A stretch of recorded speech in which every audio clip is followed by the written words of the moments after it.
Since Gmail does not have an inbuilt table creation tool, you have to create your table in another application like Google Docs or Sheets, and then bring it over. When you need to send structured data through email, copying an existing table directly from a spreadsheet is much faster than building one from scratch. Start by gathering the information you want to share inside your spreadsheet document.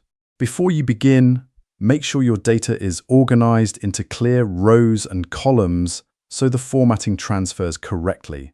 If you are finding this walkthrough helpful, please take a quick moment to leave a like. Select the exact data range you want to include in your message. Highlight the cells containing your records and copy them to your system clipboard using the standard copy shortcut. With your table data safely copied, navigate over to your email client to set up the message. Switch to your Browser tab where your email inbox is currently open.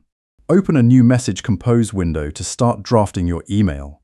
Click directly into the main body area of the Compose window where your message text usually goes. Paste the contents from your clipboard into the message body. The table instantly appears in your draft with all the original headers, borders, and cell values intact. You can now make any necessary adjustments to your surrounding text or recipient details before sending. Review the pasted structure to ensure your columns and rows line up properly for your readers. This method preserves your numerical formatting and alignment without requiring manual reconstruction.